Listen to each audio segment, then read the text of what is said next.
नमस्कार दोस्तों, मैं आपका मित्र सर्वमित्र। दोस्तों, हरियाणा बीजेपी ने कैसे युवाओं को धोखे में रख के वोट लिया, उस पर मैं बात करने वाला हूं। ध्यान से सुनिएगा, उसमें 2-3 मसले हैं, उस पर मैं बात करने वाला हूं। पहला ये, आपने अभी सुना होगा 1-2 दिन में कि 5600 जो पुलिस की भर्ती निकाली गई थी हरियाणा में, उस भर्ती को रद्द कर दिया है। क्यों रद्द कर दिया है? जो चुनाव का ऐलान होने से ठीक पहले निकाली गई थी।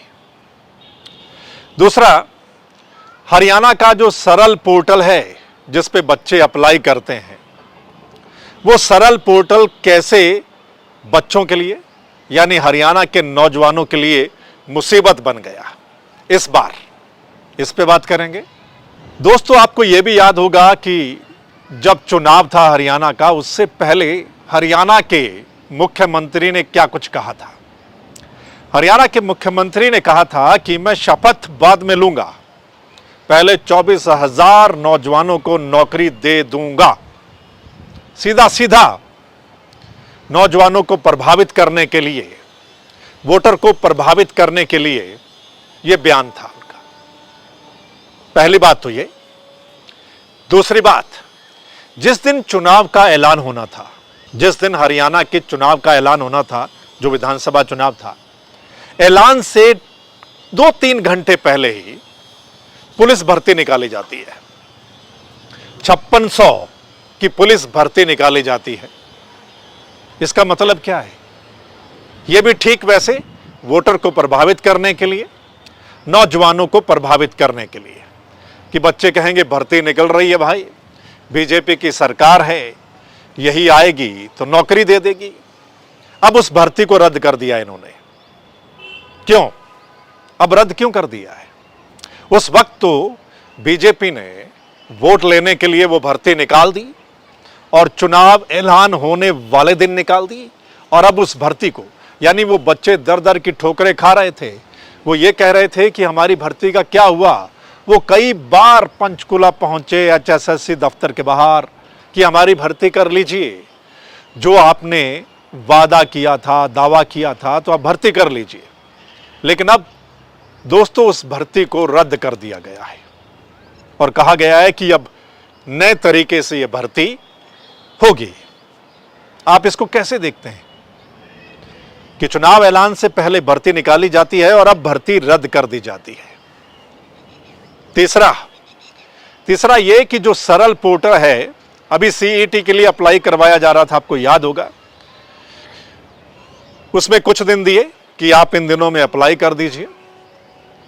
तो बच्चे कुछ कामयाब नहीं हो रहे थे, खासकर जो ओबीसी में आते हैं, बीसीए, बीसीबी, एससी कैटेगरी के बच्चे, ईडब्ल्यूएस के बच्चे, यानी वो प्रॉपर साइट नहीं चल रही थी। यानी जब फाइनल सबमिट करने का ऑप्शन आता था तो बच्चे कह रहे हैं कि बफरिंग होती रहती थी और फिर मामला रफा दफा हो जाता था।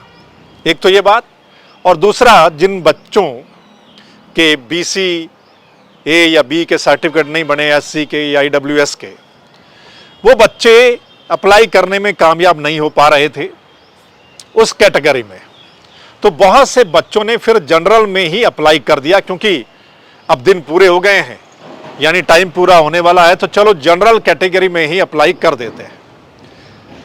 तो जो आरक्षित वर्ग के बच्चे, उनको जनरल कैटेगरी में अप्लाई करना पड़ा और फीस भी डबल देनी पड़ी है। और इसमें जो मोटी बात निकलकर सामने आ रही है वो ये कि जिन बच्चों का वो सर्टिफिकेट नहीं बना था और उन्होंने बनवाना था, वो सर्टिफिकेट बनाने वाली साइट ही नहीं चल रही थी प्रॉपर, जिस वजह से उन बच्चों के वो बीसीए, बीसीबी या एससी या ईडब्ल्यूएस के सर्टिफिकेट ही नहीं बन पा रहे थे। तो वो बेचारे अपलोड कैसे करते? तो ये सरासर गलती सरकार की गलती है, बोर्ड की गलती है।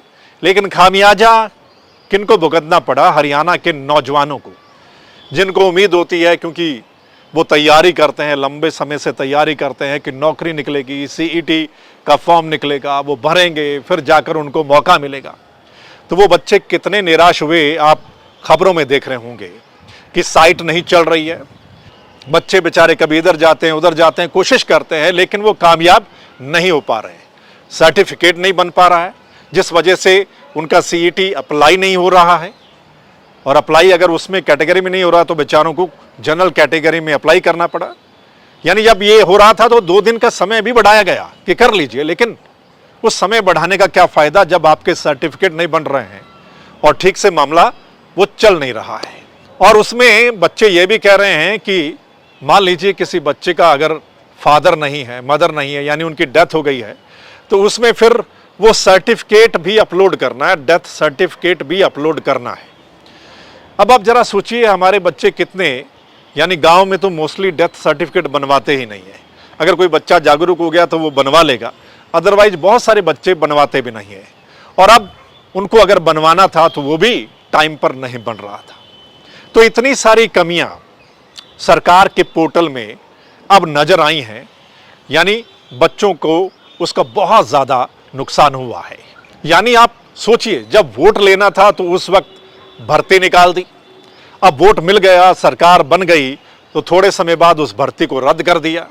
अब सरकार है, कई साल बाकी हैं, तो जो आगे सीईटी के लिए अप्लाई करवाना था उसमें कई सारी गड़बड़ियां थी। यानी बहुत से बच्चे रह गए, बहुत से बच्चों को अपनी कैटेगरी छोड़कर दूसरी कैटेगरी में अप्लाई करना पड़ा। तो ये चल क्या रहा है? मतलब सरकार दावा बहुत करती है, बातें बहुत की जाती हैं, खासकर नौकरी को लेकर, खासकर युवाओं को लेकर, लेकिन इनका सिस्टम देख लीजिए कि इनका सिस्टम कितना कामयाब है। सो दोस्तों, आप लोग क्या कहेंगे? आप जरूर बताइएगा, खासकर नौजवान जो परेशान हो रहे थे, आप जरूर बताइएगा कि जो मौजूदा सरकार है उनकी कथनी और करनी में कितना फर्क है और आपको किस तरह की दिक्कतों का सामना करना पड़ा है। आप अपनी राय जरूर इस वीडियो के नीचे कमेंट करके बता सकते हैं, और अगर आप शेयर करेंगे तो तमाम लोगों को पता चलेगा कि हरियाणा में सिस्टम कैसा चल रहा है। चलिए फिर मिलते हैं किसी खास मसले के साथ, तब तक के लिए राम राम।